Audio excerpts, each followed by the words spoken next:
Telugu capital భక్తి టీవీకి స్వాగతం సుస్వాగతం. నేను శ్రీలక్ష్మి. ఈరోజు మనతో సంస్కృత పండితురాలు, జ్యోతిష నిపుణులు, ఆధ్యాత్మికవేత్త డాక్టర్ శ్రీ కుప్ప విజయశ్రీ గారు ఉన్నారు. విజయశ్రీ గారు నమస్కారం అండి. నమస్కారం శ్రీలక్ష్మి గారు. విజయశ్రీ గారు, మనము లలిత అష్టోత్తర శతనామావళిలో అమ్మవారి నామాలు 9 చెప్పుకున్నాం. ఈరోజు 10వ నామం వివరిస్తారా? తప్పకుండా అమ్మా. అమ్మవారి 10వ నామంలో కూడా ఆవిడ నుదిటి భాగాన్నే కవులు వర్ణించారు. ఇంత మునుపు 9వ నామంలో కూడా నుదిటి మోదినటువంటి తిలకాన్ని వర్ణించారు. తిలకం కస్తూరి తిలకాన్ని అంటే ఆవిడ ఎలా తిలకం తీర్చిదిద్దుకుంది, దేంతో తీర్చిదిద్దుకుంది.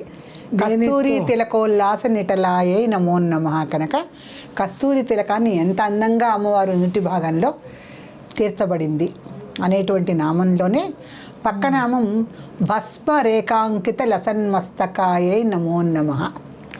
భస్మ రేఖాంకిత లసన్మస్తకాయే నమో నమః. లసన్మస్తకాయే నమో నమః. ఈ లసన్ అనే మాట మనకి చాలాసార్లు వస్తుంది, ప్రకాశం అన్నమాట. లసన్ అంటే ప్రకాశం. లసన్ మరకత స్వచ్ఛ విగ్రహ ఉంది కదా మనకి. అలాగే భస్మ రేఖాంకిత లసన్మస్తకాయే నమో నమః. భస్మ రేఖాంకిత లసన్మస్తకాయే నమో నమః. లసన్మస్తకాయే నమో నమః. 10వ నామం. 10వ నామంలో అంటే మనము అమ్మవారు శృంగార రసోజ్వల మూర్తి అమ్మవారు. ఆ శృంగార రసంలోనే ఆవిడ యొక్క భూషణము, భాషణము, సంకేతము ఇవన్నీ ఎలా ఉంటాయంటే భూషణము, భాషణము, సంకేతం. ఈ 3 ఎలా ఉంటాయంటే కత్తికి 2 వైపులా పదునన్నట్టు ఎంత సౌందర్యమూర్తిగా, శృంగారమూర్తిగా దర్శనమిస్తుంటుందో అంత వైరాగ్యాన్ని కూడా ఆవిడ ప్రతీకలుగా తనలో చూపిస్తూ ఉంటుంది.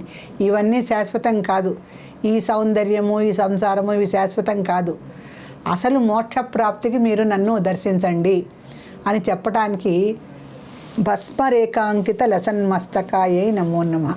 భస్మరేఖలు ఇలా రాసుకుందట, అయ్యవారు రాసుకున్నట్టే. అక్కడ కూడా పాతివ్రత్యం మీరు అడిగినట్టు అయ్యవారు రాసుకున్నట్టే అమ్మవారు కూడా రాసుకుంది. యాక్చువల్గా భస్మం అంటే శివుడి పార్ట్, అది శివుడి యొక్క భస్మం అంటే మనకు ఆ విభూతిని తీసుకొని మనం చాలా ఇదిగా రాసుకుంటాం. ఆ విభూతి రేఖల లాంటి దాన్ని, ఈ భస్మాన్ని అమ్మవారు కూడా నుదుటి మీద ధరించి ఉంది. ఆ నుదుటి మీద ధరించి ఉండటంలో ఎన్ని రకాల సంకేతాలంటే, భస్మము అంటే మనిషికి చివరి కాలాన్ని సూచించేటువంటి పదార్థం. అది మనందరం చివరికి భస్మం అవ్వాల్సిన వాళ్ళమేగా. ఖచ్చితంగా. ఎన్ని సౌందర్య సాపేక్ష అలంకారాల భూషితాలున్నా సరే, ఎంత భోగలాలస జీవితం ఉన్నా చివరికి ఈ దేహం నశించిపోవాల్సిందే, అది భస్మం అయిపోవాల్సిందే. అందుకే లయకారకుడైనటువంటి రుద్రుడు శ్మశానవాసి. మరి ఆయన భస్మం ఎందుకు ధరించి ఉంటాడు? ఆయన భస్మం, అందరూ భస్మం అయ్యే చోట ఆయనేమో ఏకంగా మన్మధుడినే భస్మం చేశాడు. మనమందరం మామూలుగా భస్మం అయిపోయే స్థలంలో రుద్రభూమి అంటే అందుకే శివుడు అక్కడ ఒక కాశీ క్షేత్రంలో, ఆ కాశీ చరిత్రలో చెప్తూ ఉంటారు. ఆ రుద్రభూమిలో, అక్కడ కాశీలో రుద్రభూమి అంటే అంటే చాలా ఉన్నాయి ప్రదేశాలు, అది మణికర్ణిక ఘట్టం కూడా ఒకటి. ఆ ఉన్న ప్రదేశాల్లో శివుడు అక్కడ ఎదురు చూస్తూ ఉంటాడట, నా దగ్గరికి రావాల్సిన వాళ్ళే కదా చివరికి మీరు అని చెప్పి శ్మశానవాసిగా అందరినీ తన దగ్గరికి చేర్చుకునేందుకు అక్కడికి వచ్చి అందరూ ఏడుస్తూ ఉంటారు కదా మరి శ్మశానం దగ్గర, అందరినీ ఓదార్చటానికి ఆ భస్మంలాగా మారిపోయేటువంటి చివరి దశని ఆయన ఆహ్వానిస్తూ, మీకు కొత్త రూపాన్ని ఇస్తాను, ఏమీ బాధపడకండి అని అక్కడ శివుడు ఎదురు చూస్తూ ఉంటాడట. ఆయన శ్మశానవాసి. అందుకే ఈ భస్మధారణకి ఇంతటి సంకేతం ఉంది, వైరాగ్య సంకేతం ఉంది. అమ్మవారు ధరించిన కారణం ఏంటంటే అర్ధనారీశ్వరుల్లో సగభాగం గనక సాధారణంగా శివుడు ధరించేటువంటి భస్మాన్ని అమ్మవారు కూడా ధరించింది. అది పాతివ్రత్యానికి లక్షణం ఒకటి. ఎందుకంటే సదాశివ పతివ్రత అయిన మహానామం ఉందిగా, భర్త ఆచరణలో వెళ్ళాలి కదా. అటువంటిది సంప్రదాయ అయిన సంప్రదాయాలు ఆవిడ అన్ని ఫాలో అవుతుంది. అలాగే భర్తని అనుకరించి అర్ధనారీశ్వత్వాన్ని ఆవిడ నిరూపించుకుంటుంది ఎప్పటికప్పుడు. ఇంకొకటి ఏంటంటే భస్మరేఖాంకిత లసన్మస్తకాయ నమః అని ఆడుకుంది. ఏంటంటే 3 రకాలైనటువంటి గీతలు ఇక్కడ ఉన్నాయట భస్మంతో ఆవిడ గీసుకున్నవి. ఈ 3 ఏంటి? బాల్యం, యవ్వనం, వృద్ధాప్యం.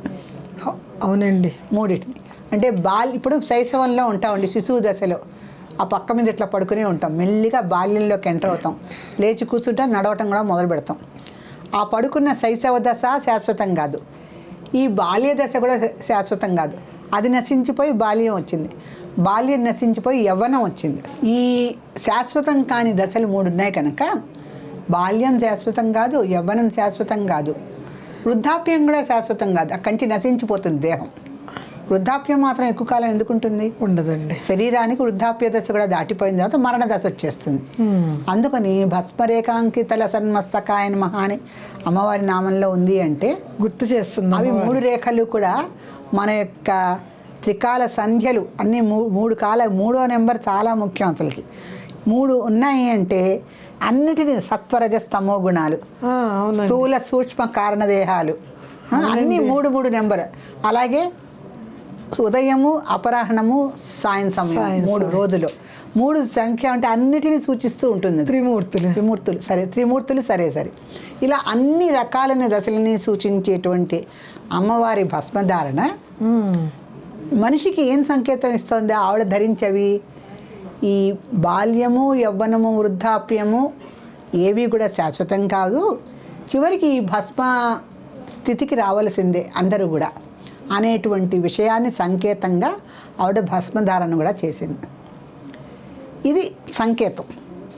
ఇంకొకటి, ఇదంతా కూడా ఈ మోక్షప్రదాయకమైనటువంటి వైరాగ్య సూచనలు చేస్తూనే అమ్మవారు ఇంకొక వరాన్ని కూడా ఇచ్చింది. దాంట్లో చక్కటి శ్లోకం ఉంది, శ్రాద్ధే యజ్ఞే జపే, కొన్ని కాలాల్లో అన్నమాట. అది చక్కటి శ్లోకం ఉందండి, ఆ శ్లోకం చెప్పుకుందాం మనం. చెప్పండి. శ్రాద్ధే యజ్ఞే జపే హోమే వైశ్వదేవే సురార్చనే.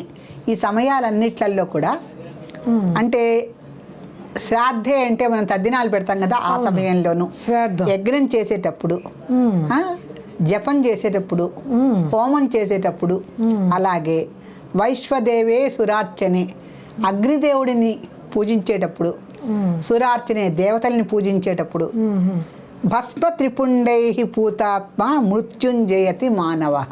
అద్భుతమైన శ్లోకం అండి ఇది.